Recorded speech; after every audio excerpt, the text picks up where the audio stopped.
We should be live.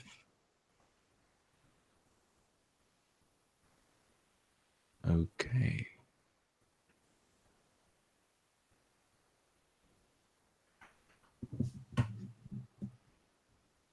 All right, guys. Thank you, everyone, for being here. And we are very lucky today because we have none other than Farhan Qureshi speaking with us today, who will speak about many things. But before we get into that, I just want to say a big shout out to everyone. I'm back on Facebook. I was banned for some time, but I'm back on. And I just want to say thank you to everyone who supported me, and I got plenty of good messages from everyone. And thank you to my Patreons as well. Really appreciate the support. So I am here with Farhan Qureshi, who he hollered at me, or I hollered at him in the last live stream. He was in the comment section, and I thought I really want to get hold of this guy. And he's got a very interesting journey, to say the least. He's met very interesting people. And I thought it would be great to sort of speak to someone who's sort of undergone a similar or a very different journey, but you are from a Muslim Ahmadi background. Then you went to a sort of the mainstream Islam Sunni background. And then from there, I believe you are a Hindu, or you've gone into Hinduism. And it's a very sort of unique journey. I haven't heard this before. And I think we've got so much to learn from Farhan. And I'm very much interested in what he has to say. So Farhan, thank you so much for being here. I really, really appreciate it. So Farhan, sort of the first question, or you know, where we could start is, how growing up, how was it for you in an Ahmadi background? Bearing in mind that as an Ahmadi, I would say the same as a Shia. You're probably aware that you are a minority within Islam. How was that growing up, knowing that you were sort of Muslim, but to many people, not really Muslim, if that makes sense? Sure. So, I mean, first of all, peace, love, namaste to everybody. I want to start off by, before we get into that, by saying how much I appreciate your talent. You are extremely talented. I think that you seriously have the potential to be huge. I mean, your skill at comedy and presentation is off the charts. I love your Zakir Naik impression. I still go back and see the Tarawih video, the music video, and laugh my butt off at that. So, I mean, thank you very much. Thank you. Your talents need to be exposed. I mean, I hope that you make it big. I think that you have the talent to do so. So I really appreciate that. Thank you so much. Thank you. Right, absolutely, much appreciation to you. But yeah, and if you want to jump into the journey growing up as an Ahmadi, so this is it's a fringe group. The founder claimed to be the second coming of Jesus, and so from an Islamic point of view, that's you've now apostatized if you accept the prophet after Muhammad. And so it's a very different type of sect. There's many different denominations within the history of Islam that have had numerous types of beliefs that would not fit in with what Orthodox Muslims view as Islam. And so Ahmadiyya was one of them. And so I had to contend with whether I accept the claims of a person who appeared, about 100 years ago, if he's the second coming of Jesus or not. Or, is this something completely different? And so that's kind of where my journey started off. My grandfather was a missionary in Africa for 20 years in Senegal and the Ivory Coast. And so the idea was for both myself and maybe you've heard of another person, Nabil Qureshi. The idea was for us to continue this family tradition and by being missionaries ourselves. That's kind of what our temperament was. But what ended up happening was, before I graduated from high school, I started questioning and decided that the Ahmadiyya community or the claims of Mirza Ghulam Ahmad did not fit in with the traditional and classical interpretations of Islam. And so I had to ask myself, what does Islam teach? And that's when I shifted towards more of an orthodox mainstream view. Plus, I was against sectarianism, division. That's something that's always been a part of me since the very beginning. I grew up, born and raised in the United States. I saw a diversity of ideas, beliefs, people, and I naturally inclined towards embracing differences of opinion. And so getting out of the sectarianism and embracing more of the Muslim, community, regardless of denomination, was kind of what set me off on the Sunni path to begin with. Plus some, traditional interpretations versus heterodox interpretations. So that's what kind of shifted me from Ahmadiyya to Islam. And then, after, practicing and studying mainstream Islam, Sunni Islam for all of those years, I then had to contend with the orthodox position that everybody else is going to go to hell. So that idea that, the meta narrative is the meta narrative of Islam, that what reality is that God in history has sent a prophet who with a book, and now everybody has to follow that book or else, didn't fit in with my understanding of human nature, psychology, belief, that kind of thing. And so I left Islam altogether, at the age of, in my late 20s. And so after leaving Islam, I'm kind of where I'm at now, which from an initial point of view, it was spirituality, the experience of life, meditation, yoga, these kinds of things. And eventually what ended up happening was that basically all the way that I would perceive reality and what I was practicing was pretty much Hinduism. And it was simply an issue of whether I want to honor and acknowledge the source of what I'm thinking. And that's when I said that, Hinduism does the best job at describing the nature of reality from my perspective. Now, I'm not a scholar of Islam, Christianity, or Hinduism. Let's be straightforward. I'm just a seeker who has a perception of reality, and I like having conversations with people about the nature of reality. So that's kind of where I'm at. Amazing. I've got a few questions there. I mean, some interesting stuff. When you became mainstream Muslim or Sunni Muslim, were you sort of more Salafi, more Sufi? Which type of scholars or people did you look up to, and just to sort of get a glimpse as to what kind of Sunni Muslim you were? Right. So the masjid that I went to was a Salafi masjid. So the interpretations that I was being taught and that I incorporated into my worldview were Salafi. I was Salafi, basically. And it was Salafi, easier to be Salafi. And I told Abdullah Samir this too. It was easier to be Salafi than Sufi because Sufism seemed like a foreign religion more than it did Islam. In fact, Ahmadis also have this idea that, dancing and singing and acknowledgement of saints and stuff like that all of this is bid'ah and shirk. And so Ahmadis believe that, and so Salafi Islam was a version of Islam that made the most sense at that point. That's really interesting because you said that you were sort of, you're a very spiritual person, and I would have thought naturally you would have gravitated towards these more Sufi side, but they like to do dhikr or like meditation, lots of sort of chants and sort of prayers and sort of community orientated sort of meditation. But you're sort of saying that you were more on the Salafi side. Right, because at the time I had to contend with what is it that Islam is actually teaching, right? Is Islam teaching Sufism? Is Islam teaching meditation and chanting and dancing and singing? Which it wasn't, right? And so that's why Sufism seemed more like a foreign religion, and it was easier to adopt Salafi Islam at that point. Being a spiritual person, I think is it's a process that unfolds and has for me. Yeah. So can I ask, was it a bigger shock to your family and friends when you went from Ahmadi to Sunni or from Sunni to Hindu? Because I can imagine on one side they're thinking, this guy, he's not going to stop converting religions. He's going to go from one thing to next tomorrow he's going to be Christian and something else.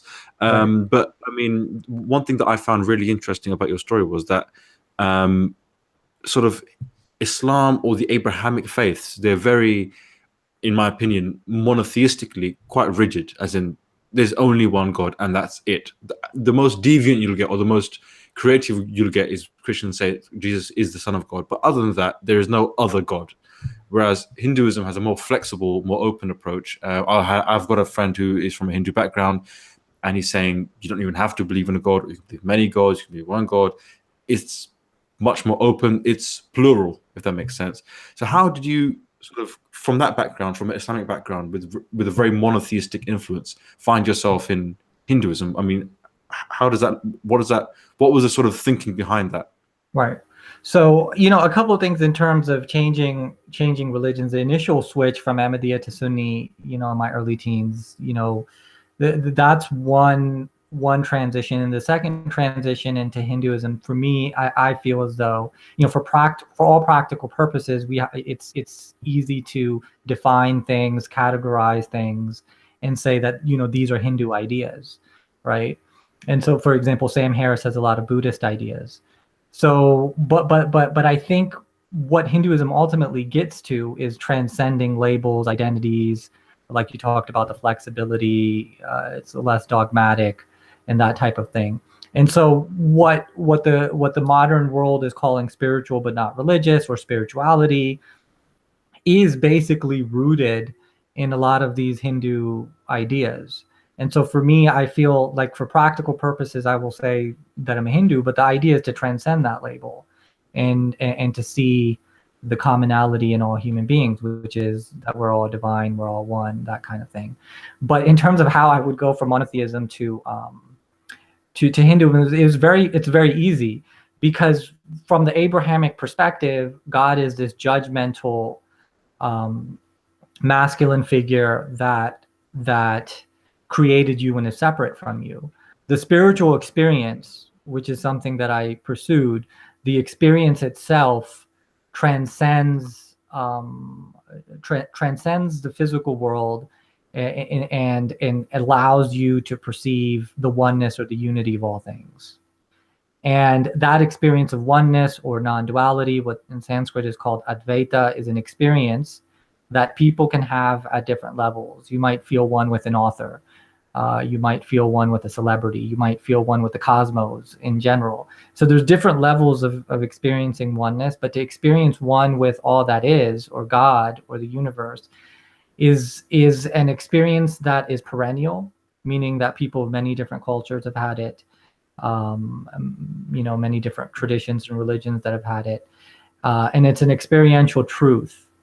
And once, if you ever do get to experience something like that, there's only one religion that does justice to non-duality, and that's Hinduism. Now, I'm not saying that ancient Egyptians or Greeks didn't have this idea, or certain Native American traditions didn't have this idea that all is one. They did, but the Hindu paradigm lays out non-duality in the best way. This experience, or this truth that all is one and interconnected and interdependent. And so that's kind of what led me towards, this understanding of Hinduism, was this idea of non-duality. So a couple of things there. Firstly, because I remember a couple of weeks ago, me and my friends were getting into a debate, saying, what is spirituality? Is spirituality, like you were saying, something that transcends sort of these labels and things like that? Or on the opposite side, is it just feelings? Is it sort of the more sort of, how people say, oh, it's just feelings, man. I mean, there's no way of proving someone is spiritual. It's just what you feel or whatever. So how would you define sort of spirituality? Well, I mean, spirituality includes the contents of consciousness, but I would say that spirituality is the experience of consciousness or transcendence itself. So there's feelings involved, there's thoughts involved, there's internal stimuli, there's external stimuli. All of those things are transitory, changing, impermanent. And so from this perspective, one isn't to identify with that which is transitory and permanent, but to experience that which transcends all of these things. Consciousness itself, the experience of existence, or existence itself, to know existence itself, and then to experience the world from the perspective of that observer, of that witness. That is spirituality. It's the experience of transcendence and the relationship of all things within the spectrum of consciousness. And so I would say that spirituality is the experiential component. It's not merely feelings. Feelings are involved, thoughts are involved, logic is involved, scientific measurements are involved, but it's basically life itself, existence itself. That is spirituality. So, when you were a Muslim and you used to pray, were you spiritual as a Muslim, or did you feel like the Islamic paradigm did not allow you to express or maybe reach your full potential of spirituality? Because obviously there's a lot of stress in Islam times a day, and there's obviously extra prayers you can do. And during Ramadan, you can pray, or extra prayers, and there's loads of prayers in Islam.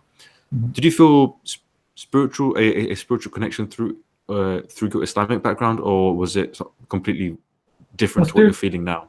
Yeah, spirituality is universal to all humans, all animals. Everybody experiences life. Everybody experiences existence. It's how well they understand or are acquainted with the nature of reality, as opposed to not experiencing spirituality. Spirituality is experienced by all sentient beings. It's a matter of interpretation beyond the experience. So yes. Sorry. So I was going to say, yes, of course, all of us experience spirituality, including Muslims, to different degrees. No, but I'm saying, when you were as a Muslim praying, that feeling or that level of consciousness you had, is it different to the one now? If that makes sense. So, I see what you're saying. So is it the same experience, or is it different? Yeah. I would say that the experience was the same. My interpretation of it was different. Meaning that when you experience transcendence, it's the same. It's the interpretation that limits your understanding of what it is that you're experiencing. So what within Islam, the Islamic tradition, was limiting your interpretation of your experience? Well, from the Islamic paradigm, you can experience transcendence, but at the end of the day, you are separate from God. You are separate from everyone and everything. There's judgment upon you. There's the sins that you commit that you have to repent for, that you have to that typically lead to guilt consciousness and stuff like that. And so I feel that when you experience truth that is unconditional love, that is all embracing, that is all inclusive, that transcends good, evil, labels, identities, that naturally you see everything as it is, quote unquote, rather than all of these different inner conflicts that cloud your perception. So you said something pretty interesting there, and what you said really resonated with me about this whole thing within Islam about sins and guilt. And I know there's a lot of stress on mercy within Islam, and again, depending on which type of Islam you grow up with or which teacher you have, and but there is a lot of, you're sinful, you should always repent. You are, by default, the human being is sinful, and by default, we are always in error. And to some degree, that's true. We are not perfect beings, but I did feel a heavy stress on those things. Do you feel this? I mean, what's your understanding of that? Is that psychologically or spiritually the correct way to reach transcendence? Is to say, oh, you're sinful, you need to repent, you're bad, this, that. Every moment you can thank God, thanking him is not enough. Even if you spent your whole life thanking him, you wouldn't even get close to how much you should be thankful.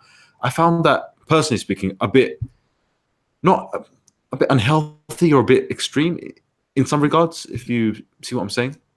Yeah, no, definitely, I know what you're saying. So the idea is to accept, from this perspective, the idea is to accept reality as it is, which includes the good, the bad, the ugly. This is what it is. That doesn't mean that there isn't progress to be made. That doesn't mean that there is not evolution that's happening, meaning that we're kind of releasing ourselves from the bondages of our conditioning, right? And so the idea when it comes to the good and the bad is that it permeates us, both the good and the bad, right?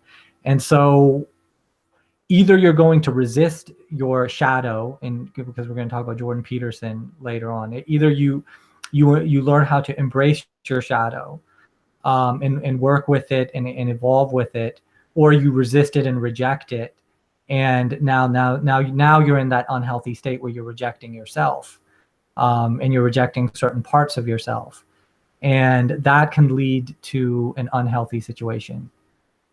So can I ask, someone in the comments put a good question, saying that if something along the lines of, if your experience is to be interpreted, and obviously everyone's interpretations is different and unique, how do we know that our interpretation is the truth or correct? I mean, Right. people can interpret things wrong. So the mind is what interprets, right?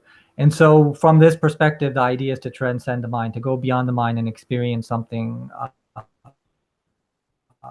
that's a silent witness, that is not attached to any idea or interpretation or thought in general. Now that seems very abstract, but experientially, it's quite profound. The idea of allowing or perceiving reality as it is. And so it's not about you figuring out what interpretation is right or wrong. It's simply observing reality as it is and appreciating that you're agnostic, appreciating that you don't know everything. But one thing that you do know is that you do exist, right? And so all spirituality is trying to get you to is to appreciate that you are existence itself, and that existence includes all of this chaos, includes all of this confusion, includes all of this these polarities, these differences, and that kind of thing. And you know, the idea is that it's okay for reality to be as elusive as it is. So it's not necessarily about how your mind interprets it, whether it's true or not. It's whether you can come to the experience of existence itself and realize that this is a unique kind of truth that no other epistemology can do justice to, meaning that it can't be. Sorry, go on. So it can't be measured or deduced logically. It simply can be experienced. So, a couple of points. You've mentioned the word reality a lot, and you said, and when we were speaking before, via sort of email, or whatever, on Facebook, we were saying that you're not. Oh, please correct me if I'm wrong, but you're not interested in sort of political labels, like, left wing or right wing or conservative or liberal. You want to observe, or you want to, observe reality. And I found that really interesting, because I think a lot of the time we can get caught up in, well, I'm this label, so I have to follow what this label says. And my team say I have to believe in X, so I have to believe in X, and I have to defend X. So even if you challenge me on X, I'm going to come back with that. And that's, we are become more and more polarized politically, socially, every day. And it seems like truth or reality, whatever that is, it doesn't matter anymore. All that matters is which team do you support, and as long as my team is winning, that's fine. And if my team is losing, then I'm going to make an excuse or blame your team for my loss and blah blah blah. And there's not a lot of dialogue which involves saying, you know what, let's put down our labels and let's look at reality. Let's look at the world for what it is. It might be beautiful, it might be ugly, but let's have a go. Let's at least try and acknowledge what is around us. So when you say reality, what do you mean by reality? That's a very, I mean, that in itself is such a huge question. What is reality? I mean, to me, I'm guessing on one level, reality is objective truth, so what I can prove. To other people, reality might be what I'm feeling, experiencing right now, because I can't speak for everyone else. I can't speak for all the other atoms in the universe. I can only tell you what I'm experiencing right now and how I feel, and if I'm hungry, if I'm sad, if I'm happy. So how would you define reality, or rather, which definition of reality is important to you? Right. So there's three primary ways of arriving at truth, right? What we call truth or reality or knowledge, and obviously in philosophy we call this epistemology. right? A path to knowledge. Two of those paths are objective and one is subjective. So science being empirical measurements, logic being, the rules of logic, deductive, inductive, that kind of thing. And so an easy way to understand this, the way that I explain it, is let's talk about the taste of chocolate, right? So with regards to science, I can measure what's happening with the tongue, what's happening in the brain, and what's bringing about the reality of the taste of chocolate, right? But that is what science is absolutely limited to. It cannot provide you any other knowledge besides the mechanism that brings about the experience, right? So science won't give you any other truth or knowledge besides the measurement of mechanisms. And then then there's the side of philosophy. Human beings use language and to conceptualize reality and the rules of logic to make sense of it. And so based on the rules of logic and the ability to conceptualize using language, human beings can write a book or write a sentence or a paragraph about what chocolate is, what it's like, what it tastes like. And I can read that paragraph if I've never tasted chocolate before. But there's one component to truth or knowledge or reality that we're missing, and that is the subjective experience. So until I actually taste chocolate for myself, I'm not going to know what chocolate is. No matter what science says, no matter what paragraph I read, the concept, there's a subjective component to truth or arriving at truth. And that's the thing about people who are purely objective, is that they dismiss the subjective experience entirely, whereas subjectivity has information and has truth to offer. And so that's what I mean. So coming into the subjective realm, that's where spirituality, we talk about consciousness and experiencing reality and experiencing transcendence and truth. It's within the realm of subjectivity in which certain truths can be ascertained that cannot be ascertained within the realm of science or logic. That's really interesting when you gave so there's the science, which would explain the mechanisms by how we taste something. There's the logic. So, for example, if I write it down, how it feels, whatever. But then there's the experiences when because you've tasted it. Someone here said in the comments, Nietzsche said, "I will tell you my truth, and you can tell me yours," or whatever it is, something like that. And there was another comment here about the chocolate, which I found really that analogy very interesting. Hang on, where's it gone? There's a very interesting comment. He will know what chocolate is, he just won't be able to express the taste. Meaning, if you read a paragraph about chocolate, he will know what chocolate is. Yeah. Right. So yeah. So that's I have no problems with that, because again, there are three different ways to truth. Right. And I'm not saying that these are mutually exclusive. All three are involved in our ability to ascertain truth. Science matters, logic matters, mysticism or subjectivity matters. All three of these avenues towards truth or knowledge matter. And each is unique and each is limited. Each is limited in what kind of knowledge it can produce. So subjectivity is absolutely limited as well. So this is I've got a comment here from someone in the comment section, Nameless Ray. A teaching like this can be very hard to grasp when most people desire very concrete definitions in their own life. So I think that's, from what I understand, some people have a problem, and I've also had this problem as well.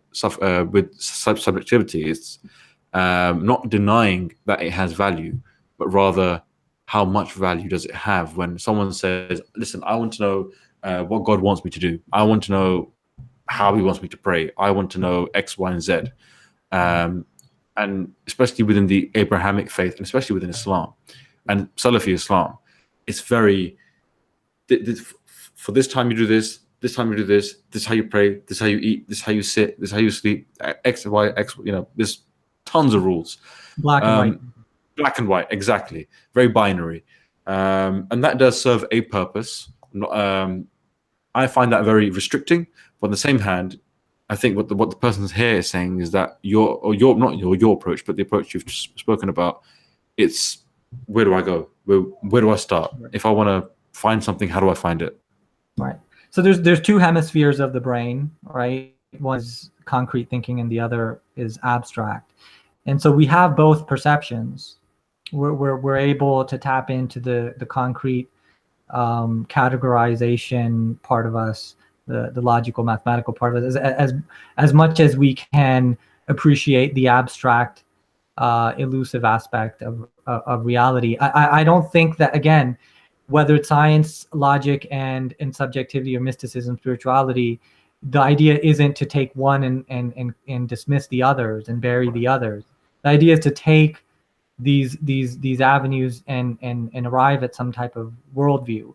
And so same thing with black and white thinking and abstract thinking, that they're both valuable, they both matter, and the logical part of brain helps us deal with conventional practical reality, and the abstract part of the brain allows us to appreciate the transcendent, elusive, spiritual aspect of reality. So I think that we have both parts of the brains. Nobody's saying just use one, and dismiss the other.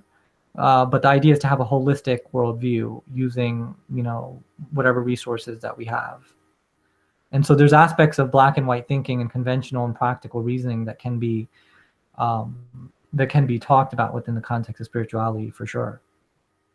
So I've got someone here who wants to ask the question, to ask you about solipsism.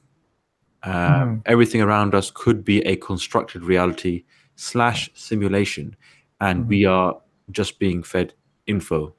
Is that almost like the Matrix? Sort of, we're plugged in or something, and we're just getting fed some sort of stream, and we believe this to be reality, but actually there's a greater reality outside our existence. Is this something? I can see why somebody would go to solipsism, but it's not. Solipsism says that it's you and that's it. Everybody else is a figment of your imagination. They don't exist, right? So that's not what the dharmic perspective would say. Rather, consciousness is permeating all facets of life, whether it's animate or inanimate. Consciousness permeates all things, and subjective experiences. That you are having a subjective experience every bit as I am. There's individual consciousness. Solipsism would say that only you exist and everybody else is figment of your imagination. Rather, from this perspective, that consciousness is an all-pervasive reality, and that's a very different perspective.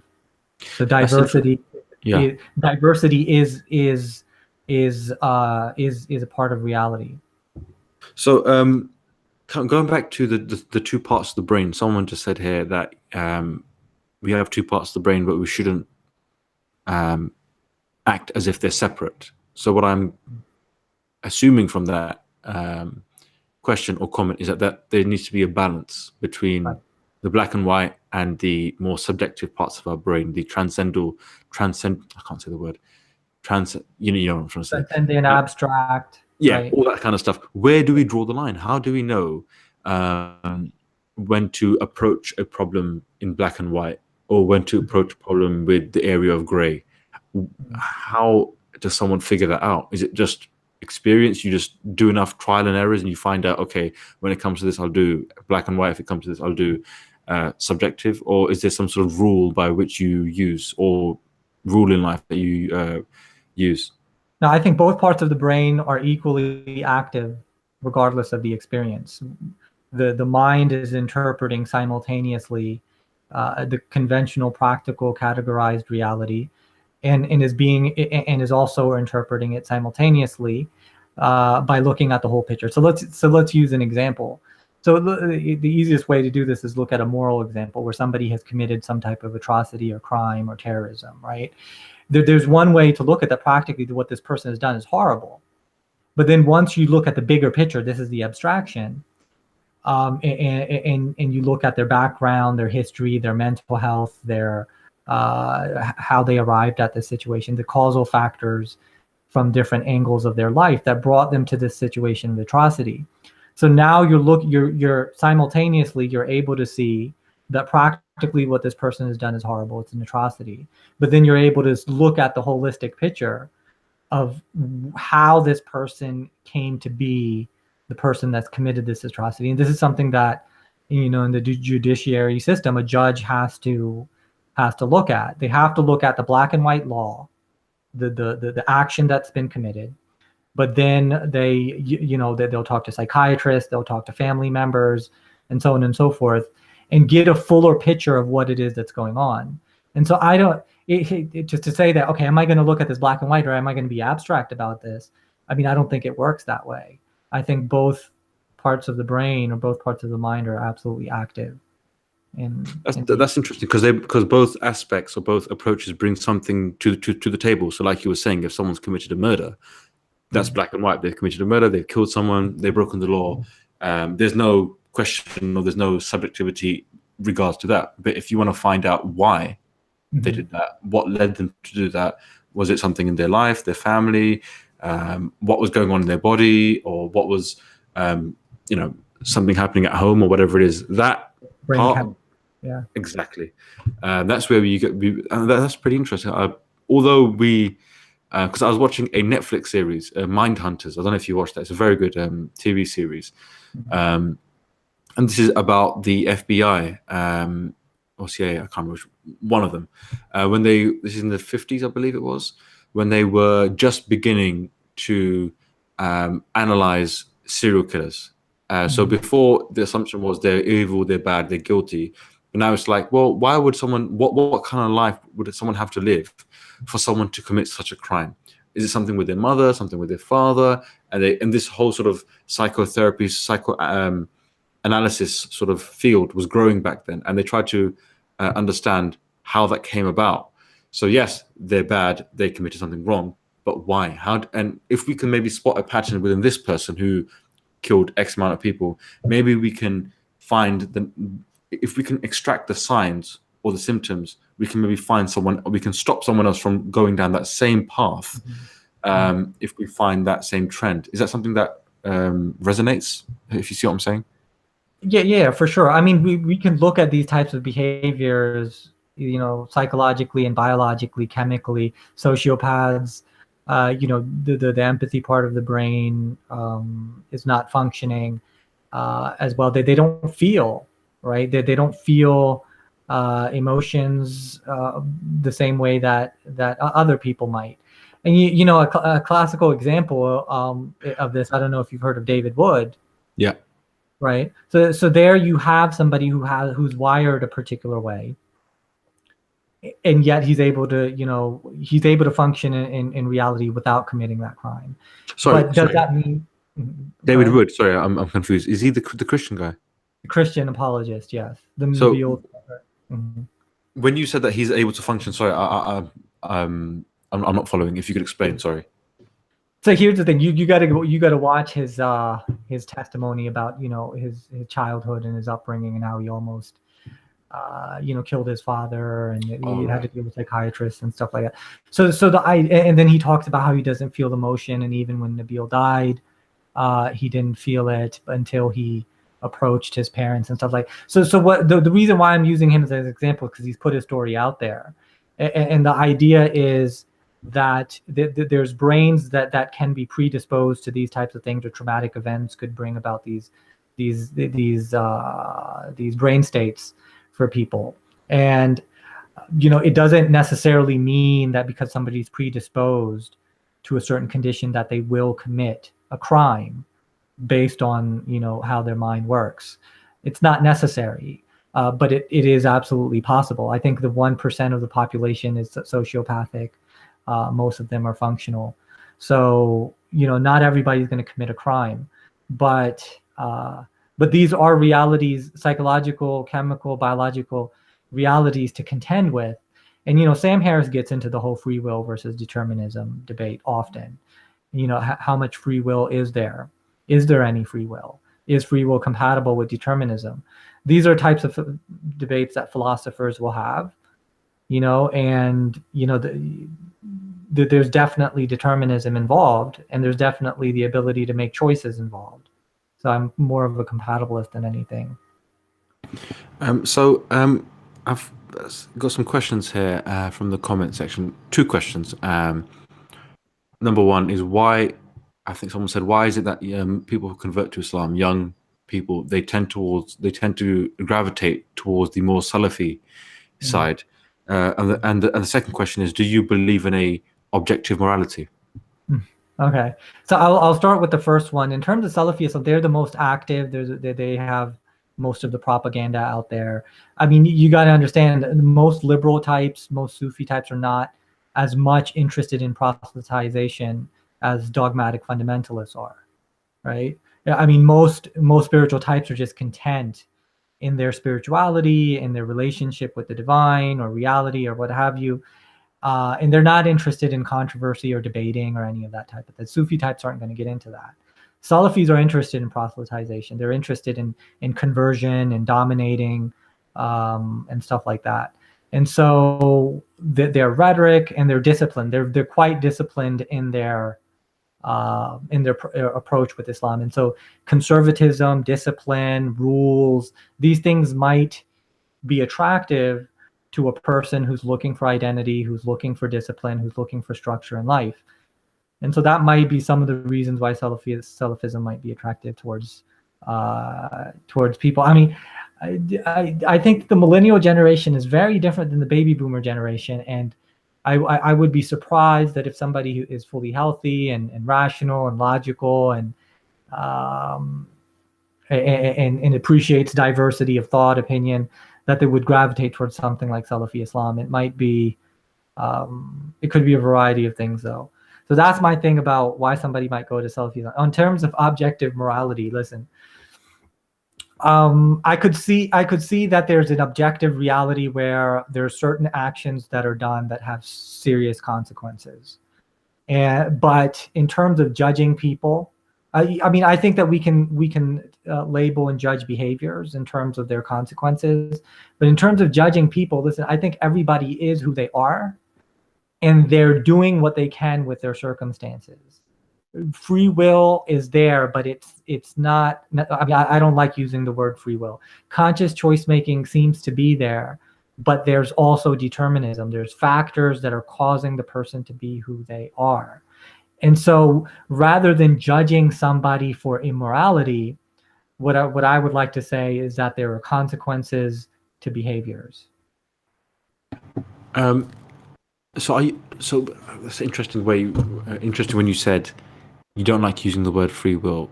Would you say, and you said conscious choice making. So are you saying for some people the margin to change their life or to change their behavior is less, and for some it's more? I would say I would say that it's definitely relative based on circumstances.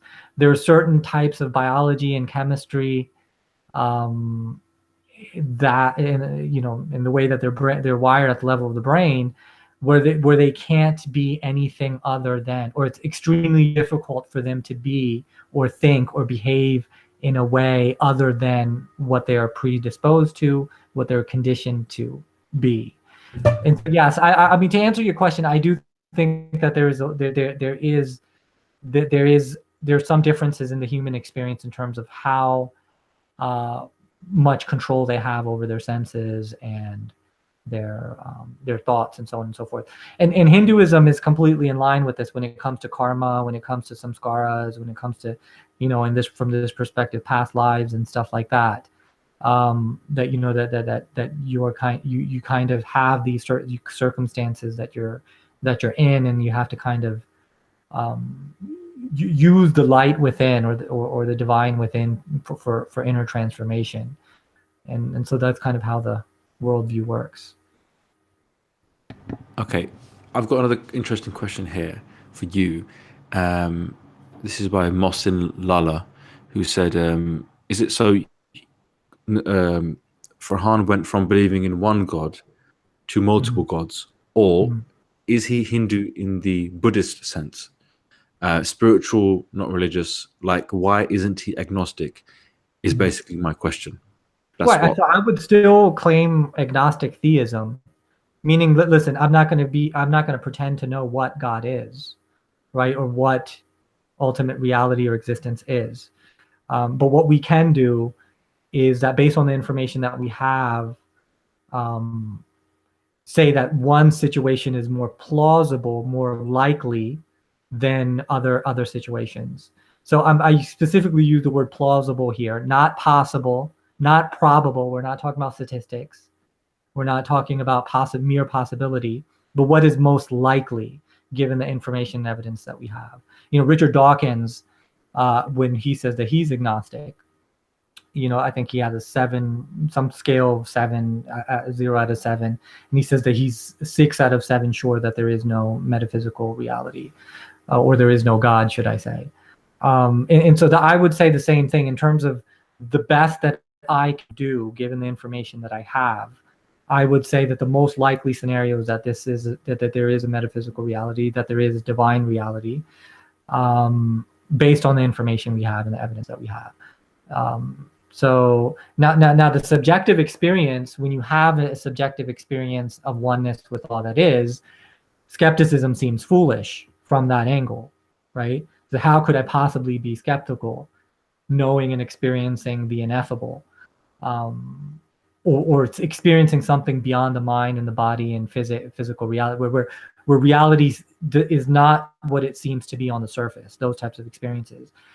And while that's true, that is a true experience that, I've had, others have had. Can we make an objective truth claim based on it? The only objective truth claim that we can make is that people throughout history have experienced oneness or spirit or beyond the mind body, the transcendence or something like that. So objectively, we can say human beings have experienced all of this, but we can't say for sure that all of these people having these mystical experiences necessitates absolutely and objectively that there is a metaphysical reality. So I mean, I thrive with agnosticism. I say that the spirituality is a much more likely scenario compared to materialism. There's not a lot of reason to believe that material mechanisms is the only reality from my perspective. That's really interesting. So do you believe in multiple gods, or these multiple gods are the expression of the same God? So there's one, right? There's one, and then there's multiple. There's multiple deities, humans, creatures, universes, all of those kinds of things. So all is one, but there's a different. That one expresses itself as the diversity within the multiverse, if you will. I see. Okay, that makes sense. I had a question here from someone, I can't remember who, but I've noted it down. This is our good friend Zakir Naik. When he says Allah and Bhagwan, they're the same God. Right. What do you think of that? Right. So in terms of again, there's a perennial experience of oneness. There's a perennial experience of transcendence. And if there's a source, that source is one. And so whether Muslims call that Allah or Hindus call that Bhagwan or Christians call that Father, I think that that's acceptable. But there's the interpretations that the religions provide of that source are different, and not all of them can be true, right? There's one explanation about reality that would be more true, or would be a better explanation about what divinity is compared to the others. And so with Christianity, Islam, where it becomes a masculine figure, that's not you, right? It's separate from you. It's judging you, is a person. That's a very different, and from this perspective, wrong explanation versus the idea that all is one. And so, and so again, a lot of this comes down to that whole chocolate experience, or that whole chocolate analogy of what is it that you experience reality or truth to be. And if it's not in your experience, if transcendence is not in your conscious experience, if spirituality is not in your conscious experience, then it's going to be next to impossible for you to profess these things. And from your angle, what I'm saying will probably seem delusional, and I understand that, right? But the way that I say is delusion goes both ways, right? If the material universe is not the only thing, then the materialist is by definition delusional, right? The one who assumes that there's merely physical mechanisms that's going on. And yet if physical mechanisms are the only things is the only thing that's going on, then perhaps I'm delusional. And I'm completely accepting of that. I'm not fixated on my ability to understand reality and truth. I'm open-minded. I'm agnostic about a lot of things. I realize delusion goes both ways. I'm not too fixated on all of the truth claims, but I do think that there's certain things that need to be put on the table for conversation that materialists don't consider. Okay, that's interesting, and that leads me on to the next question. By some, I actually got two questions here by two people in the comment section, and they've said many have experienced sleep paralysis, but it doesn't make their experiences or demons, abductions, etc. Real. And someone else has said that does Farhan have any evidence for of the divine, and if so, how can you prove that divine is indeed his particular set of deities / deity that he thinks actually exists? So they're both kind of saying, fine, you experience one thing, but then the next step, and when you were saying that there are three ways of proving something: there's science, there's a logic, and there's experience. If you have the experience, how does one go about, or can one prove the experience I've had is true or in line with reality, or this experience has shown me that there is definitely a God and this God is X, Y, and Z? So yeah, in terms of trying to find objective evidence, that's what the person is asking. Beyond your subjective experiences, there objective evidence for any of these things? And so there's a couple of ways to look at, depending on what it is that you're talking about. If you're talking about deities, we can get into archetypes from the Jordan Peterson Jungian perspective and what that implies. And in terms of the mystical experiences themselves, the reason why psychology is a science is because we can measure that certain experiences and certain personalities and certain traits surface across the spectrum, across the human experience. And so the idea is that if these mystical experiences are not just happening with you alone and are happening with others, now we have some data to back up the claim that, okay, people are having these different types of these people are having this experience. So for example, the near-death experience has been looked at scientifically. So the near-death experience, if you know anything about it, a person is clinically dead, flatline EEG, flatline EKG, and then they have phenomenological mystical experiences where they leave their body. Many of them report that they can see the scenery of their accident, or they can see their body, and then from there it turns into something very different. And so objectively what we can measure is that this experience does occur to human beings in general and has occurred throughout history. So that's where some of the objective evidence comes in. Now, here's the thing: you can have evidence for something but not have an absolute conclusion using deductive reasoning, right? That's why I said let's talk about something that's plausible rather than something that's probable or possible or even absolutely true, right? So I'm more interested in evidence that leads to something that is more likely versus not. And so in this situation, do we have objective data that says that human beings have had these experiences? Yes. Is the personal subjective experience overwhelming to the point that it makes any skepticism look delusional? Yes, right? And so one example is if you listen to Joe Rogan, right? And he talks about the DMT experience. There's this documentary that was done about the spirit molecule and stuff like that. And you can speculate about whether that experience is real or not real.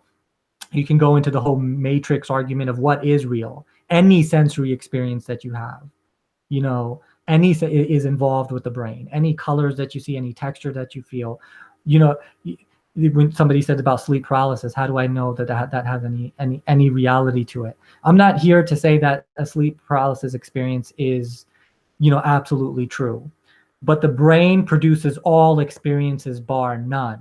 And so what is it that you call real? And how do you define real?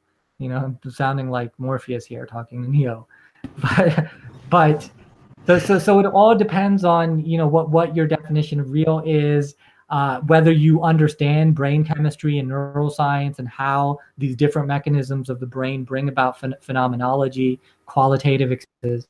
All of those types of things matter in our discussion or conversation about truth. But in a nutshell, what I'm saying is objectively, yes, there is data across the board that these experiences do happen. Do these experiences absolutely mean that God exists? I can't say. I can't say. That's interesting. I've got a question here by J.K. saying, which scholars and sheikhs which scholars and sheikhs would Farhan listen to, watch, read when he was a Muslim? So when you were a Muslim, who did you follow? Or So there was I was interested in the local imams more so than mainstream, but I remember back in the day, listening to Bilal Phillips. I mean, anybody who would show up, to be honest with you, Bilal Phillips and, eventually Hamza Yusuf. I would listen as I looked at Zakir Naik and Ahmadi back in the day. Khalid Yassin, if you remember him, Abdullah Hakim Quick. I mean, whoever was available, I was interested in knowledge. So yeah, absolutely. Yeah, I'm all familiar with those people, and this is around mid 2000s, I'm guessing. That when the internet first started coming up, as in when YouTube was kind of getting big, right. A lot of these guys were on YouTube more than anyone else. So I suppose if they're on YouTube, that's who you listen to, right? Also, now I've got a very I'm genuinely fascinated. This might go on to the Jordan Peterson thing, and I think this is a great segue. But sticking with Hinduism, I believe Hinduism is one of the oldest religions, one of the oldest religions, or if not the. I've heard different sort of sources or different versions, but I was speaking to my friend who is of Hindu origin, and I think he's of Hindu origin, and he was. I think he's got a lot of Muslim friends, and he heard the story of Abraham, of Ibrahim in Islam, that he had a wife, Sarah, but Sarah didn't give him any children, and then he had a child with Hajra, who is concubine or whatever, his concubine, and then he had a whole lineage from there. Now, when he heard this, he said, "Bruv, when I heard this, it sounds so familiar." To to the story in Hinduism of Brahma. He had a wife, or there's a river, and that river didn't give any water or life. A word similar sounding to Sarah, and then he had a new wife or a new river similar sounding to Hajra, and that gave him water or life or whatever it is. And he was saying that's pretty much from Hinduism, and I was like, wow, man, this is I never thought of that. And so what I'm basically trying to say is, do you think a lot of these, even the Abrahamic stories, have roots within Hinduism? I mean, it's tough to say. First of all, I'm not a historian, nor have I looked at anthropological, data in terms of how, some of these might have been derived from Hinduism. What can be said is that Hinduism is the oldest religion. And then in that, when you look at some of the other religions, that they have a lot of similar, similar concepts, many deities, many archetypes, many energies that they work with. And then there might be similar stories. For example, there's the flood in Abrahamic theology. There's a flood in the scriptures of Manu and stuff like that. So I mean, these things you can speculate whether these things were all derived from a historical lineage through Hinduism or not. I mean, again, I'm not here to make any absolute truth claims on something that I have no expertise in. But I have heard of things like that as well. That Hinduism is the root of all religions. But I'm not an expert to say that I know. I've looked at the anthropological data and said, yeah, this can't be any other way. Because I think I've got a question here, and I want to answer this question, but go back to what we were talking about before. Do you believe in exorcism? This is, brother, exorcism in Hinduism. I don't know anything about exorcisms. I haven't looked into that or studied. I do accept that there's a world of energy, right? There's different archetypes, different patterns, different personalities um, within the world, within human beings, animals, events, stuff like that. But exorcisms, nothing specifically that I know of. I'm not too. I would be skeptical of somebody claiming to do exorcisms. Absolutely. Right. Fair enough. So this question here actually goes on to what I was saying originally before. Abrahamic religions have their roots in the Canaanite, Sumerian, Babylonian, etc. Polytheisms. It would be best to look for similarities between Hinduism and these polytheisms. What do you think of that? Right. Yeah, you're right. So Yahweh was one of the many deities in the Canaanite pantheon. I think he was the brother of El, or no, the son of El, the brother of Baal, and stuff like that. No, I mean, yeah, again, there could be much more similarities between these ancient civilizations than obviously the Abrahamic traditions. And then you have the whole ancient alien theory, of that there were gods or deities involved and stuff like that. I mean, I think all of these things are interesting, in terms of the ancient civilizations. I could speculate. I haven't done the anthropological research to correlate the Canaanite, Egyptian, Greek, and Hindu religions enough to be able to make those correlations. But I would imagine that there are some correlations for sure. So someone has asked you about the caste system. I think there's a lot of controversy or a lot of different views on the caste system, depending on who you ask. Right. What are your thoughts on this? Right, and so I mean, I think here's the interesting about Hinduism in general is that it seems to be the original psychology. It was the original mind sciences, if you will, in terms of exploring the self, the mind, the emotions, body, all of it, right? And so when it comes to when it comes specifically to wait, what was the specific question that you asked again? So it's more about the caste system. What do you think of it? Do you think it's So what I was going at with psychology and mind science is that the ancient Hindus recognize that there's different types of personalities, different types of people, and these different types of people will serve society in different ways, and so they had what was in the Vedic system, an understanding that there's the priestly caste, there's a priestly type of human being. Think of it more of a personality trait than anything else. So there's those types of people who will go into spirituality and philosophy and mysticism. There's those people who are much more hands-on and they're going to be workers. Then there's people, so there's people of these different categories. There's the warrior class. They're going to be soldiers and stuff like that. And so there's these different temperaments, different body types, different types of the mind that will gravitate towards different roles in society. And then what ends up happening is that this then evolves into, from a cultural perspective, it evolves into what's known as the jati system. So the jati system had to do with different jobs that people do. But the point is that these are ancient civilizations trying to make sense of society and the roles that people play. Surely the Indian civilization has evolved. I think India banned what is known as the derogatory or the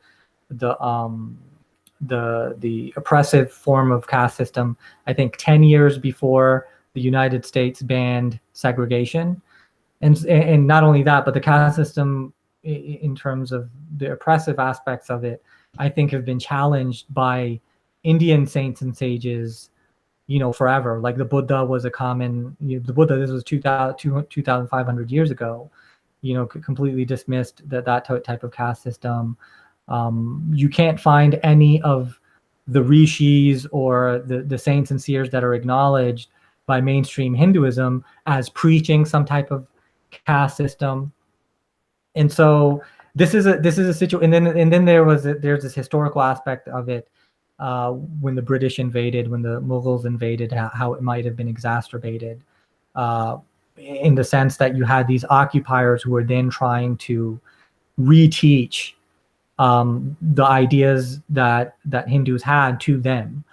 And not only that, the British were looking for things, exotic things, to exploit. So if they found something like the caste system, what they would do is that they would highlight it and say, look, our invasions are helping. And not saying that the Indian civilization didn't need to evolve and continue to perfect itself just like any other civilization does. But so there were certain exacerbations that were done by invaders too that made the situation sometimes worse. But the point is, regardless, that any type of casteism, oppression of people of different races or backgrounds is wrong, and the society needs to evolve. And Hinduism is in of itself inherently an evolving tradition. And so that's my view of the caste. I don't know if that answered the question or. Yeah, I mean, this is something that I was thinking,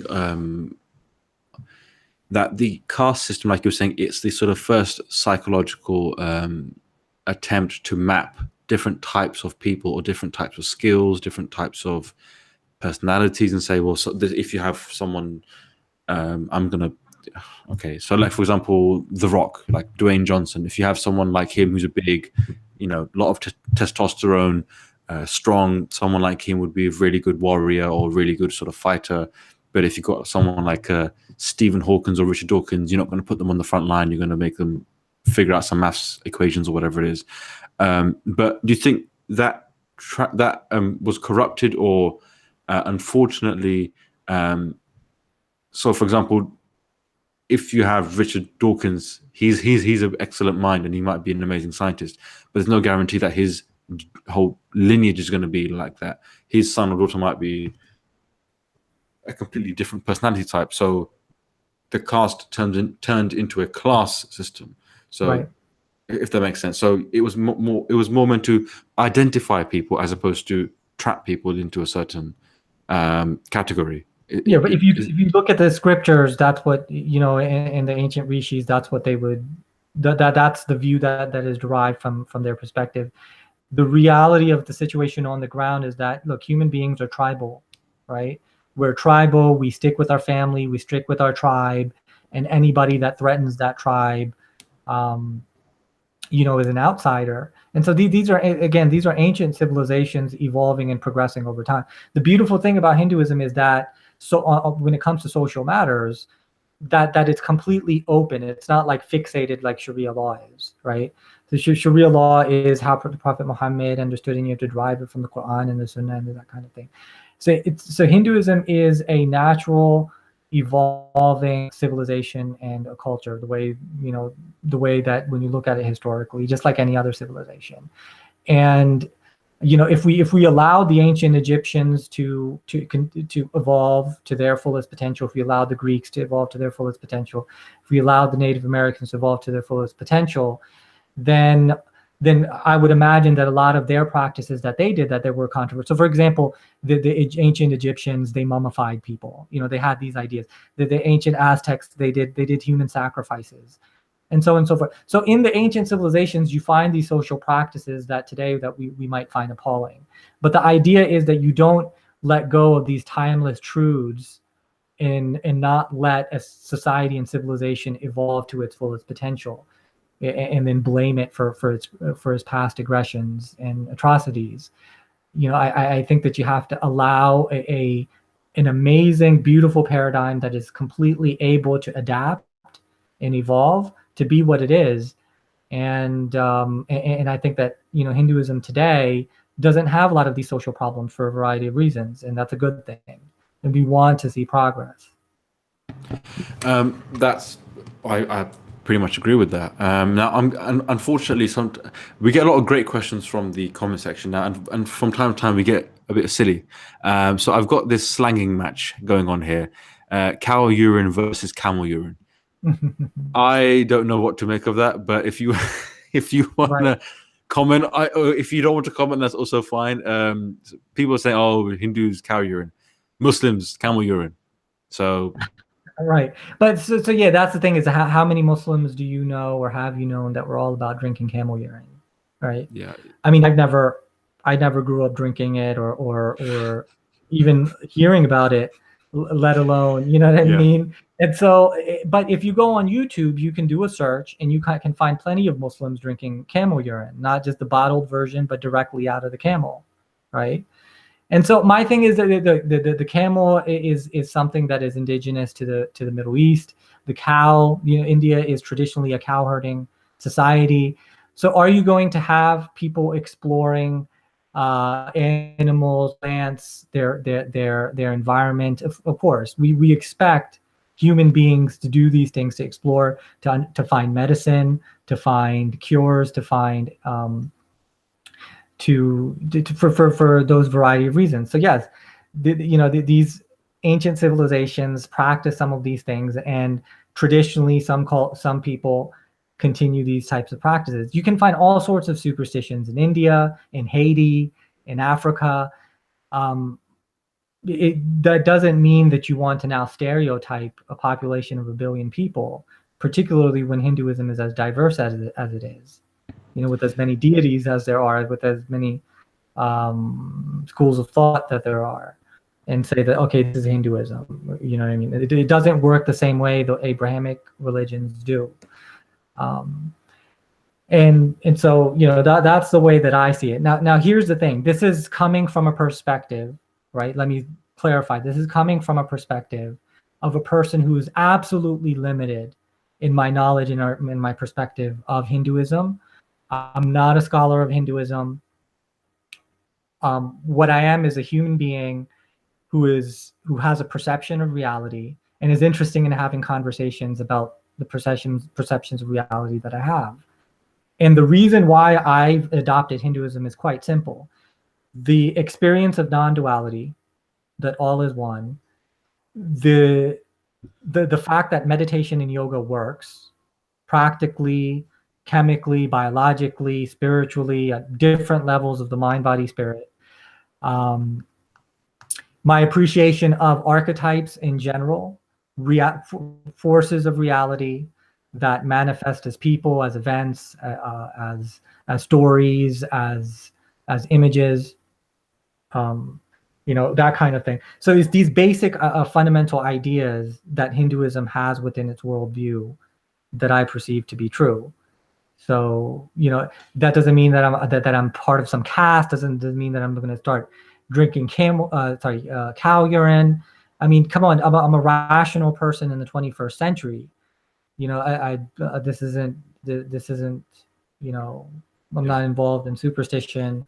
This is a serious exploration of what the heck is going on. What is this? What am I? That's what it's an exploration of. So now that we've got the urine question out of the way, can people stop taking the piss? Badum-tsh. Great. Okay. Right. So you mentioned something about archetypes. Now, that's been a word that's been thrown around quite a lot now, thanks to Jordan Peterson. And I have learned so much from Jordan Peterson. And you said that you see a lot of these archetypes within Hinduism. I would say that there are a lot of archetypes within all religions, but someone asked a question saying, were Krishna and Vishnu real people? So I'm not saying, in their godly form, but do you think at one point in time, somewhere, there was a guy called Krishna and there was someone called Vishnu? Well, I mean, so this is a two-part. When it comes to certain figures, like Rama and Krishna and Shiva, Hindus believe that these were at some point real people. But the way to see it, and I think Hindus have described it this way as well, is that these are primordial archetypes, forces, energies, realities that then incarnate as people, as places, as animals, and as situations. And so the idea is that the Vishnu energy that is primordial, or the Krishna energy that is primordial, or the Shiva energy that's primordial, that then incarnates at some point in time in history. There was always a first. So that doesn't mean that these realities don't continue to manifest and incarnate in unique ways throughout the world, right? So from this perspective, these archetypes are a continual process. They will continue to incarnate and manifest in the world. But would it be logical to say that there was a first? Yes, there would be a logical. It would be logical to say that if archetypes are real, that there was a first manifestation or incarnation of this particular personality or this particular energy. But I've heard differences of opinion when it comes to Hinduism. So, for example, Sri Ravi Shankar, who has a huge following in India, when he was asked, "Is the Adiyogi, the Shiva, was he a real person who lived 15,000 years ago?" And Sri Ravi Shankar straight out came out and said that it's rubbish. No, there wasn't. This is a dimension of reality.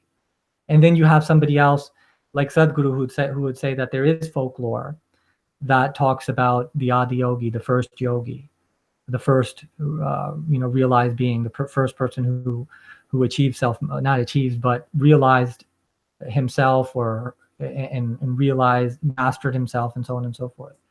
So, I think that there's room for debate. I think that you'll have some people who are more orthodox or fundamentalist that will say no, that these were historical events, or these were historical people. And others I've seen have said that it's pure mythology. And the ones that say that it's pure mythology are criticized by by some of the more traditionalists. I think that there's differences of opinion, and it's okay to have these differences of opinion. There's going to be debate. I don't think people are going to kill each other over these types of things, and that's the most important thing. The way that I see it is that these are fundamental truths that we can observe throughout human beings. These are traits that we can observe throughout human beings. So Carl Jung, if he's a psychologist that influenced Jordan Peterson, and he in turn influenced what's known as the Myers-Briggs. It's a personality assessment. It's the most scientific personality assessment that there is. When you take this Myers-Briggs test, what it does is that based on how you answer certain questions, it categorizes your personality as being more introverted, extroverted, sensing, feeling, and so on and so forth. So what we can say is that there's patterns of personality throughout human beings, right? Likewise, if you want to go towards maladaptive personalities and behaviors, you can go to the DSM. This is what psychiatrists and psychologists use to diagnose problems, whether it's bipolar disorder, schizophrenia, or even personality disorders such as narcissistic personality disorder or borderline personality disorder. And so what I'm trying to say is that there are patterns that emerge throughout the human experience. And what's unique about you, Brother Walid, is that you can actually channel some of these personality types in your acting and in your, there's like Zakir Naik, for example. Yeah. You can channel that energy and mimic it to the point where you sound and look just like this person. And so my point is that there's these different patterns throughout the population. And from the Hindu perspective, these are forces that are real, that are true. And even from Jordan Peterson's perspective, he would say that these are true, even if they're not true in the literal scientific sense. These are true about the human experience. I would absolutely agree with that. I think, like you were saying, now that you put it like that, it actually makes even more sense to me. Like, I'm playing a Zakir Naik, I'm playing a Dawa man, and there are certain types of archetypes. So, for example, in my first ever video on YouTube, I did was 5 easy steps how to become a sheikh. And within that, how to become a sheikh, there's obviously different. One of the steps was pick your persona, so that you have the angry sheikh who's screaming and shouting and saying, "Oh, seek for forgiveness," and you're useless. The other sheikh was the reformed rude boy preacher. So I was in the streets back in the days, but now I'm on the deen. I'm like doing the Muslimeen and gonna marry a Muslim queen and on the Siratul Mustaqim and blah, blah, blah, on and on. Those kind of failed rappers or ex-drug dealers that are now, mashallah, religious. So and there's obviously the sort of the sheikh who tries to be funny, and there's the intellectual. There's different types of sort of sheikhs. That's basically what I was trying to say, and it's almost formulaic. You can just simply copy and paste a style, and you become successful. You'll get an audience. But yeah, I think what you're saying, that these archetypes are true. There are enough occurrences of these patterns for them to be taken seriously. So I would like to ask you a question, because you know more about Hinduism than I do, and I would love to hear about this. What archetypes or what archetypal gods or characters or stories within Hinduism do you find resonate with you the most? So for example, was there a certain point where you either read a Hindu story or a story within Hinduism, or came across a particular archetype that was like, wow, that really hits me, and I get it. Right. So I consider myself to be a devotee of Lord Shiva, and Lord Shiva is the Adi Yogi. He's the original primordial yogi, and the yogi is simply somebody who has mastered themselves, realized themselves at the level of the mind, the body, the energies, and spirit or consciousness. Shiva is also transformation and evolution. And so as we see the various paradigm shifts throughout reality, Shiva is bringing about a death to that which was, and is also the creator of what is now to come. And so when you look at the Brahma, Vishnu, and Shiva, the Trimurti, this is a cyclical process of creation, sustenance, and then dissolving or destruction. And so Shiva is ego death. Shiva is a destruction of old paradigms in order for something new and profound to replace it. And so Shiva is it's all about inner transformation, evolution, death of the old paradigm, death of the ego, and these types of things in general. And then he's the Adi Yogi, and so the one who's mastered himself and reached or is the not reached, but is the epitome of yoga, the union of the lower animal self with the ultimate reality. And so Shiva is the one who speaks to me the most. And Sadhguru, I don't know if you've heard of Sadhguru. He's obviously a devotee of Lord Shiva, and I absolutely love Sadhguru, and so it was just a perfect match. And so I've been listening to a lot of what he has to say. He will describe Shiva as that which is not.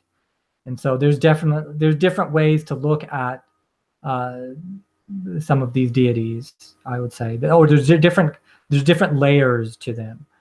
And I think, just from my subjective view, that's kind of what's spoken to me. So was there any sort of stories or I'm trying to think of the like passages or whatever you want to call it, stories that were like really resonated with you? So for example, in the Quran, there's like the creation story of like Adam and Eve, and God created Adam, but first he was sort of a body form made of dirt, and then after a while he then blew the spirit into Adam. Is there a similar sort of story like that within Hinduism? I mean, does Hinduism have its own? Oh, I'm sure it does, but what's its own creation story, its own genesis, or its own sort of Adam and Eve? There's actually a variety of creation. There's a variety of creation stories, from Brahma, Vishnu, and Shiva. Here's the thing. I have read stories where the Bhagavad Gita is a profound, is a profound text. And let me mention one thing, because you mentioned whether these things happen historically or not. So from the Hindu perspective, there were historical events like the Mahabharata, like Ram was a real person, and the whole story about Ram and Sita, the classic hero's journey where the demon Ravan comes and kidnaps this most beautiful princess, Sita, and then Ram goes through certain trials and tribulations, and then eventually comes out victorious over the demon Ravan. And so these types of stories are inspirational. What I've learned to do when it comes to these Hindu narratives, and perhaps this can be best expressed because of what happened with Jordan Peterson, is that, you know, I'm not going to try to pretend to be a scholar that understands the depth of all of the symbolism and mysticism that occurs in these stories and articulate the profundity of it. And the reason why is because, as much as I admire Jordan Peterson, who's talked about all of these archetypes, he ended up giving a lecture about Kali Ma. And we can talk about another story that deals with Kali Ma in just a moment. And that the way he interpreted it was completely off. It just was not. And let me come back to Jordan Peterson, somebody who I admire. His intellect is through the roof. His IQ has to be above 200. It's amazing what he does in terms of teaching psychology and Jungian psychology in general. And he's absolutely shifted the conversation in terms of understanding some of what, you know, these archetypal patterns are. So I absolutely love Jordan Peterson. I admire him for changing the conversation. But then when it comes to this particular story, when he tried to give a go at Hinduism, he did what he normally does, right? So for example, when he takes the Bible and he takes stories from the Bible, he will interpret the symbols in terms of why the mind or the psyche would come up with the story, which has nothing to do with how the original interpretation of the Bible is. And he could care less about what we call the exegetical hermeneutics or interpretation. He could care less about how the disciples of Jesus interpreted his life. What he's interested in are the events and the stories and the symbols that he could derive from them in terms of why the mind would come up with these stories. And so he did what he did with Christianity, which completely undermines the original interpretations of Christianity. He'll do with any story. He'll do it with Harry Potter. He'll do it with Lion King or Aladdin, two other great videos that you did. He'll do it with any of these types of stories. And so he did it with Hinduism too, coming from his perspective. So in his original intention, he did not intend to use what Hindus understand about Kali Ma, and he ended up calling Kali Ma as the sum of all fears, which is not the original understanding of how Hindus perceive Kali Ma. So I don't know if you've seen Kali Ma. She's quite ferocious. She has sometimes her tongue stuck out, a garland of So it's Kali, Kali, and then Ma like mother, M-A-A. Oh, Kali Ma. Okay. Now, you tell us what the Hindu understanding. I've got right. Sorry, hang on. I've got kalima as in the first kalima of Islam. See, now you've hang on. Let me type in Hindu. Okay.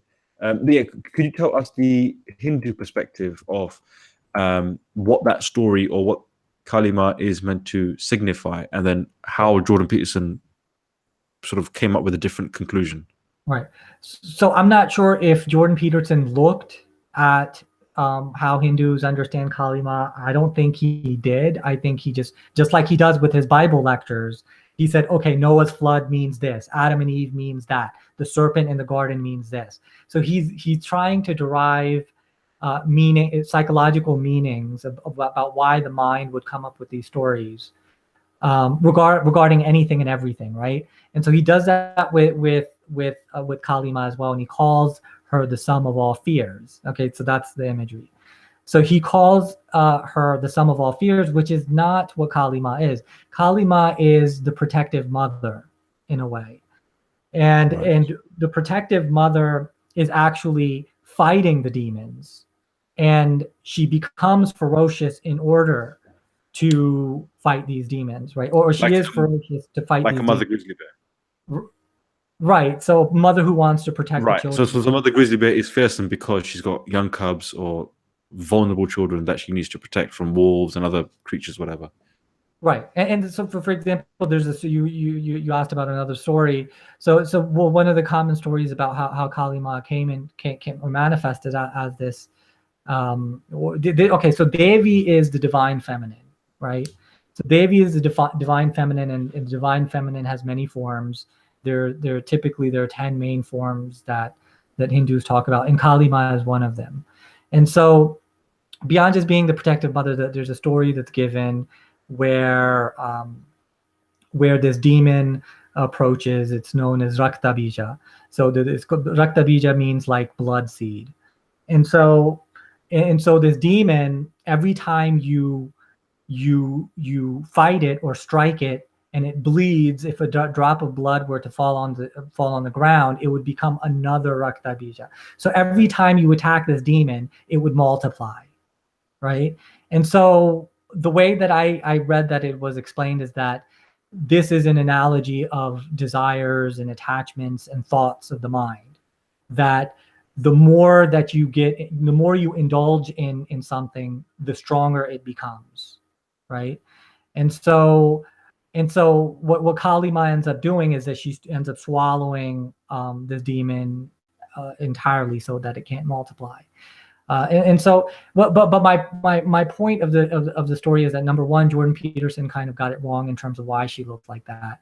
And the other reason why I wanted to bring up these stories is because that I personally lack depth and understanding in terms of the complexity of these symbols as well. Like, I am not a scholar of Hindu symbolism, or any symbolism for that matter. I mean, I'll read these stories and try to reflect and benefit and try to see how I can relate to these stories. But Jordan Peterson's example is a classic example of when you don't understand something fully, that it's difficult for you to speak about it, let alone at an academic level. And so for me as well, I mean, you know, have I read passages of the Mahabharata or the Bhagavad Gita, of the Veda and stuff like that? Yes. But would I even attempt to expound on these scriptures? Absolutely not. I'm not educated or learned in these areas at all. And so my embrace of Hinduism is, in general, the principle of archetypes, the principle of energy, the principle of Advaita, and the practice of meditation and yoga, and then honoring the source, which is Hindu. And so that's kind of where I'm at as a seeker. And this paradigm makes more sense to me than the meta narrative of Islam, of Christianity, and of pure materialism. And so that's kind of where I'm at. And I try not to teach Hinduism or expound on it. If I have something, I'll show like a different teacher expounding upon it. But for me, it's a simple spiritual path that I'm living to self-purify and self-realize the best that I can. That is very interesting. The story of Kali Ma, that she had to swallow this demon so it wouldn't reproduce or multiply. And he, Jordan Peterson, said that she was the son of all fears. So the sum of all fears, and I think that he said that okay. So in that story with the Rakta Bija, right? So Shiva comes to stop her, and what he does, he lays down in front of her, and then and I think that she strikes him and puts her foot on him, and then sticks her tongue out, knowing that she struck her counterpart. She struck her husband Shiva, Lord Shiva, the god of transformation and evolution and death and stuff like that. And then he said, Jordan Peterson says something along the lines of, I think he calls Shiva a demon, and then says she's eating his intestines or something like that. I don't recall specifically. But listen, I'm not here to provide the accurate interpretation of all of these things. What I do know is that it was way off. And as soon as I heard his interpretation, knowing the Kali Ma story, that Hindus were going to be like, okay, this is way off. Not only is it way off, but there's the actual interpretation of the Rakta Bija and the mind and desires and attachments and stuff like that is actually psychological. It's just not in the way that Jordan Peterson happened to interpret it. And so I think that there was a lot of Hindus who were like, no, this is completely wrong. And that's why I was like, dude, I'm not the type of person to try to, articulate the profundity of some of these symbols, if I don't even understand them completely myself.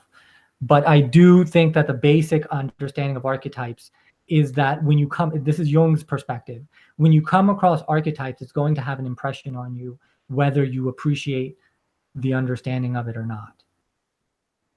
Wow, that's amazing.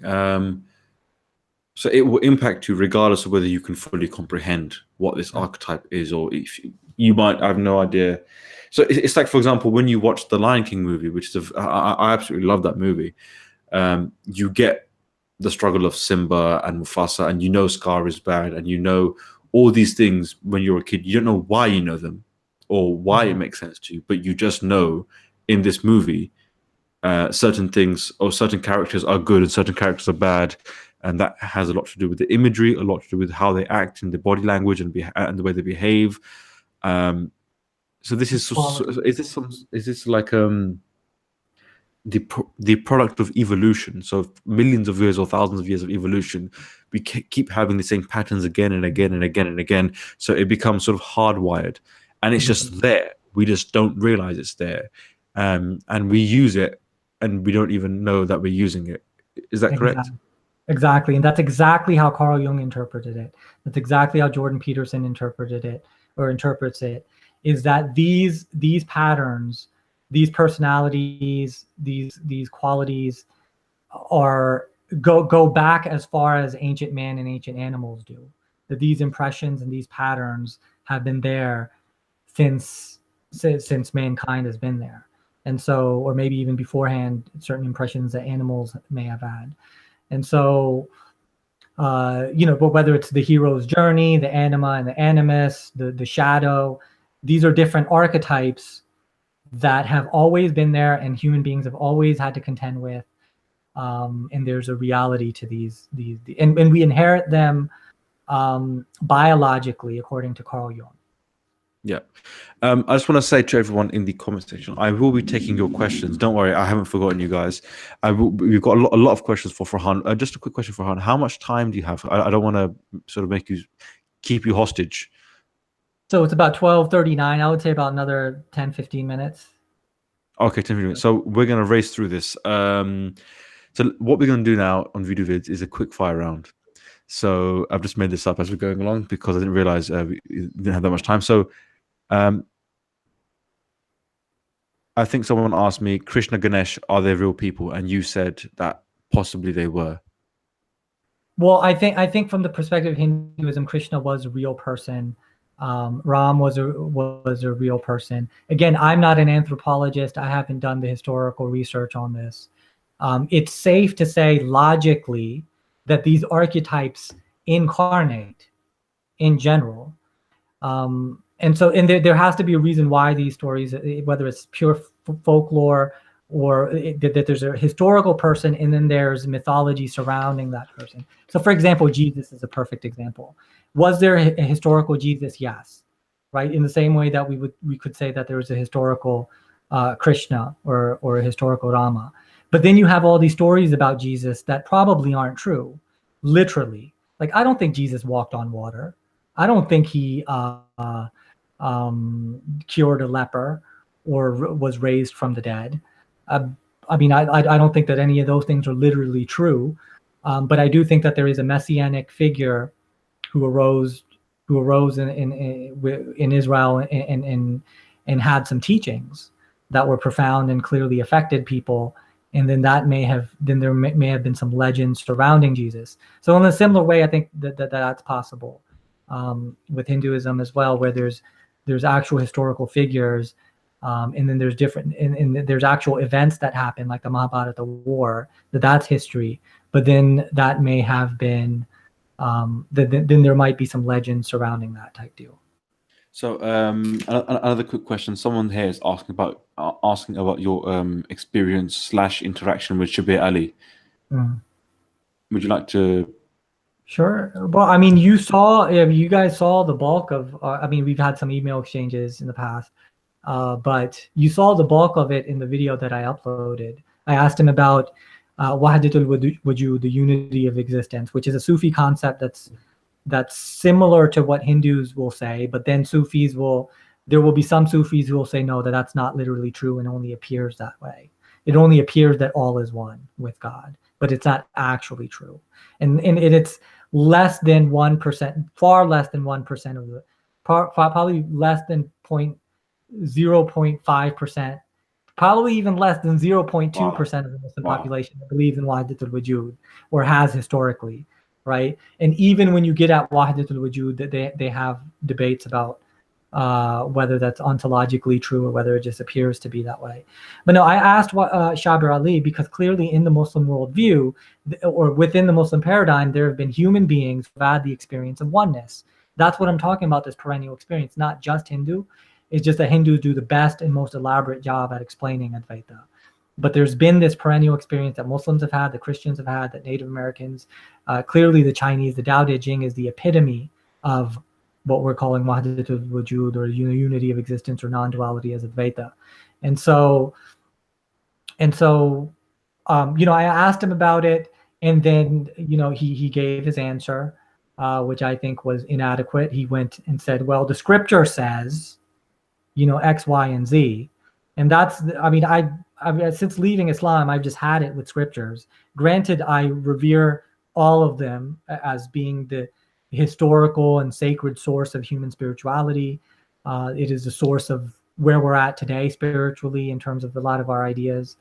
And so I value scriptures as sacred, but it's absolutely annoying to watch a Muslim and a Christian debate each other, because they're endlessly debating verses and the meaning of verses. It has nothing to do with nature of reality and very little to do with practical life, usually. And so Shabir Ali said, well, the Quran says so. That was his answer, and that's not good enough for me. Fair enough. That's a very interesting response, that we just go back and forth like table tennis with the words, but we're not looking at reality, what is around us. Cool. Another question. Farhan, do you have any idea of how many years ago your family converted to Islam? So this is, I don't have any idea how my family converted to Islam, how many years ago. Do you have any idea? We don't know for sure, but being Punjabi, there's a good chance that my Punjabi ancestors were probably around the Mughal era. So maybe somewhere around like 400 to 500 years ago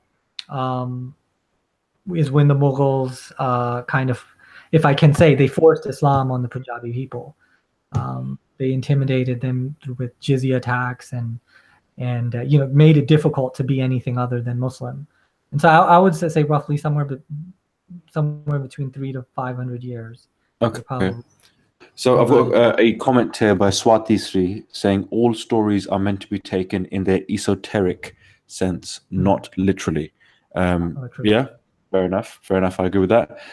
Someone earlier asked, do you think that Indian Islam has been influenced by Hinduism? Yes, of course. Of course it has.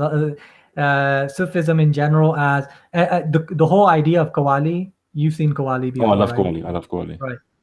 So that is a Hindu practice known as kirtan, right?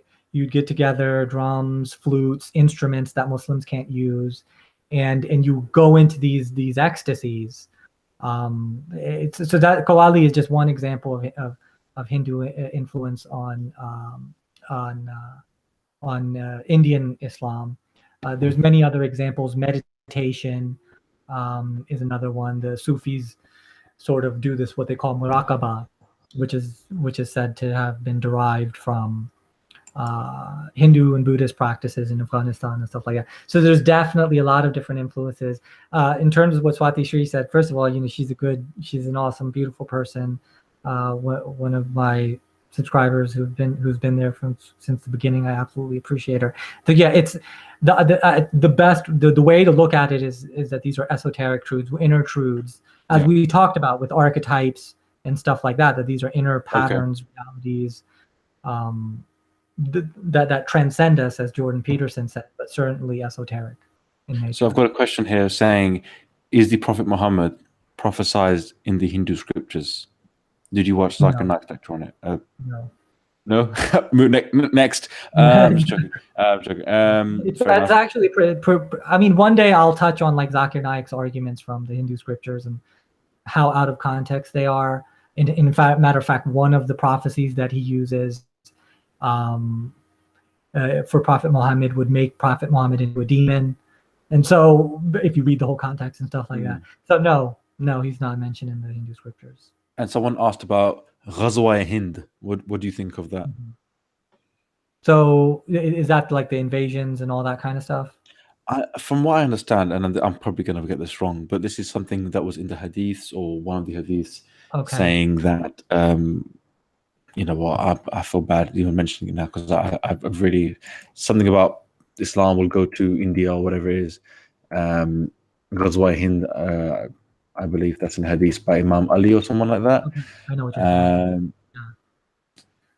What are your thoughts the on whole that? idea that Hindus went and joined Imam Ali in the battle of I forgot what battle it was, type deal. Yeah, no, and then there's actually Shia Hindus as a result of that and stuff like that. I forgot what they were called, Husseini Brahmins or something like that. I forgot. Yeah, I'm vaguely familiar with that story. I think that it's interesting. You know what I mean? But again, I'm not a historian. I haven't done the anthropological research to know the certainty of that story. I mean, like, listen, I think that a lot of these stories are interesting, but do we have the anthropological research to say that are certain? I don't know. Another story is whether Jesus went to India, right? That's a common story that's told, that he went and learned Buddhism and Hinduism and came back to Israel. I think it's fascinating. It would make sense in terms of how Jesus thought compared to what Jews thought. These are fascinating stories and theories, but do we have the anthropological research to say that this is certainly true? Objectively, I'm not sure that we can. Again, I'm always open-minded, and these stories fascinate me, but I'm not one to make a truth claim. Someone said, would you want to debate David Wood? I'm not sure what David Wood and I would debate on at this point. He's mostly interested in Islam. I think that that's what he's been studying for the past 10, 15 years. He has this obsession with Islam. He debates atheists, but it would be unfair for him to step into. I certainly wouldn't debate Hinduism because, like I said, I'm not an expert on Hinduism. What I am interested in is a conversation or a debate, if you will, on the nature of reality. And by debate, I don't mean formal debate. You stand up, you give an opening statement type deal. What I'm interested in is the meta-narrative. Is the reality that the reason why God created us is to believe that God would have to incarnate 2,000 years ago and die on a cross? Is that the reason why we're here? Or is the reason why we're here is because one prophet in the Middle East received a revelation and this is the last revelation and this is what we have to believe? Or is the nature of reality an ongoing progression and evolution of the human experience, which is the Hindu perspective, through the process of reincarnation, of course, from the Hindu perspective? I would contend that evolution, spiritual, practical evolution,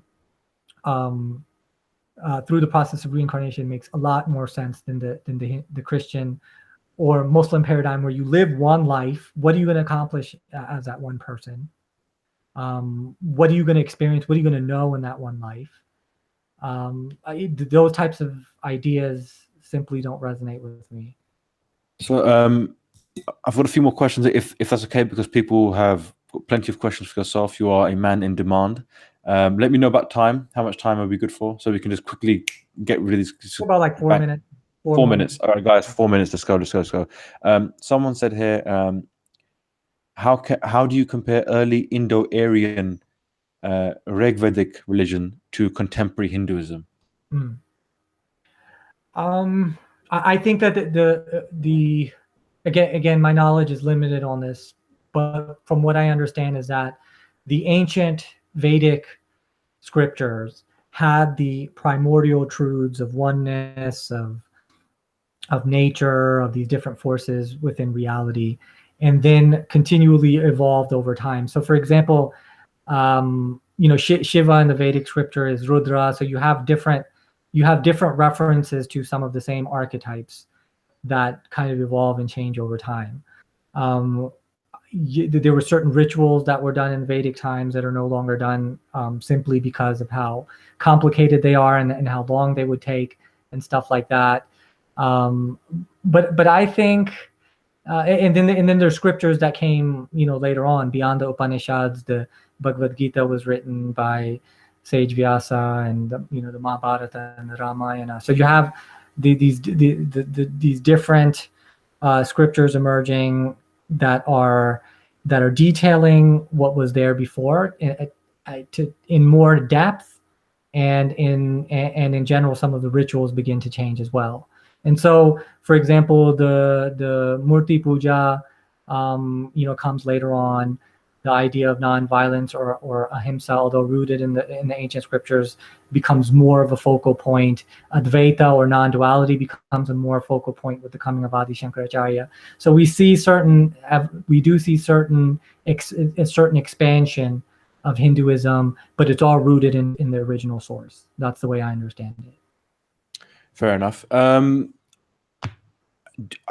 just thinking, I'm not sure if we're going to have enough time to answer a question because I know you've got to go.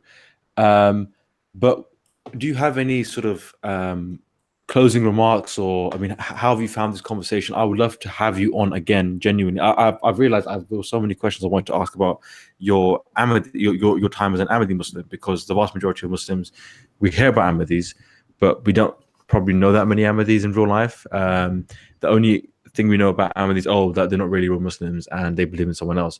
Other than that, we don't really have much interaction with them. So I was so caught up in the whole archetypes, Hinduism, and Jordan Peterson, that kind of stuff. But I would love to have you on again, Farhan. I've really enjoyed this. Do you have any sort of observations, comments, or just final remarks you would like to say? The stage is yours. First of all, thank you for having a conversation with me. I've been a personal fan of yours since I've started watching your videos and discovered them. I absolutely love your comedy again. And so, I would definitely love to continue to watch your videos and come on in the future as well. My main to the ex-Muslim paradigm, one of the biggest things that spoke to me when it comes to Hinduism is universalism. The idea that everybody is just on their own spiritual journey, versus the exclusivity paradigm where, no, this is the truth. You have to believe this. And if you come across this information and reject it, you're going to go to hell for eternity. My shift revolves around that paradigm of the absurdity of the Islamic meta-narrative to the openness of the Hindu meta-narrative. And so if there's anything to be said, is, are Muslims or ex-Muslims in general willing to think outside of the box? Do we have questions about the nature of reality? Do we have existential questions about the nature of the self? And if you do, then yoga would be something that you would find interesting. If you don't, then you could care less about any of this, right? And you're going to follow whatever makes the most sense to you. And so at the end of the day, I think the most important thing is to be authentic to what you perceive to be true. And that's what I do. I try to be as authentic as I can be to what I perceive to be true. And that is the best way to be. Otherwise, you're dwelling in hypocrisy. You're saying things that you don't know, or you're saying things that you don't perceive to be true. And including Muslims who will do that, they will claim that Islam is true without knowing that it's true, or same thing with any worldview. And I think that the idea is to open up the mind to consider the possibilities. And that's kind of what I'm all about. Open up the mind and consider possibilities. That's an amazing way to end the show. Farhan, I would like to say thank you once again. I really appreciate this coming out and having this conversation. I think this conversation is so interesting for so many people, especially because of your background, of your journey, of what you've said. I found it. I actually want to research now more on these sort of Hindu stories and the Hindu archetypes, because now that sort of sparked some interest in my mind. I said, that's just interesting, the whole Kalima story, and I'm sure there are many other stories with different archetypes which we could all learn from. So Farhan, thank you very much for being on the show. I hope everyone in the comment section enjoyed it. I tried to get through as many questions as possible. My goal is to get you guys involved, and get our guest speakers to answer your questions. And it's real, it's not edited or anything like that. So thank you guys as well. I kind of say, on a side note, I wanted to post this link on my Veedu Vids page. Lo and behold, I go to my Veedu Vids page and it is, guess what? Banned again. If I could, I'm sorry, Farhan, I just got to share this because I literally got back on Facebook like at the beginning of last week, of this week rather, and I thought, oh, okay, great, now things are straight, back to the good old ways, and now I've just come on. Let me show you. Can you see the screen? Yep. If you see at the top here, your page has been unpublished. So guys, we are still in the fight or the war of ideas. And it's just, sorry, go on. No, I was like, wow. So that's the Facebook page that was banned? This is my Veedu Vids Facebook page where I post stuff, and I was going to post the link here for this live chat we were doing at the beginning, and I saw this, and I thought, oh, for God's sake. I just don't know what to bloody do anymore. Is it that I don't know what to do. I'm gonna have to, are Muslims flagging it, or what's going on with that? Well, I don't want to assume, but if I had to put my money on someone, I would put it on them. But having said that, many Muslims watch this show. Many Muslims are, have conversations with us. Many Muslims have asked you questions, asked me questions, and they enjoy the show. They enjoy the live discussions. They enjoy the comedy. So I'm not going to say, oh, well, all Muslims are doing this or anything nonsensical like that. But it's just frustrating when we have people here who are willing to share ideas, have a bit of laugh, and enjoy ourselves, and people are interested in shutting the conversation down. But we'll see what happens with that. And I need to stop sharing the screen, yeah. And we'll see what happens, guys. But anyway, thank you once again. Salam, namaste, all the other salutations, whatever it is. Thank you for coming on and sharing your ideas and giving us your time. You are a welcome guest anytime, anywhere. All the best, Farhan. And thank you guys for listening in and tuning in and with your questions. Very much appreciated. And I will see you next time, hopefully on next week. I've got someone else. Someone said, why don't you bring on a Muslim? I've been trying to get someone on, and I believe I've got someone on, not just any Muslim off the street, but a very intellectual, educated one, hopefully next week, and I'll give you more details about that very soon. So guys, from Veedu Vids, thank you very much. And Farhan Qureshi, you've been an absolute star. Thank you so much for coming on. I really appreciate it. Thank you. All the best, guys. See you.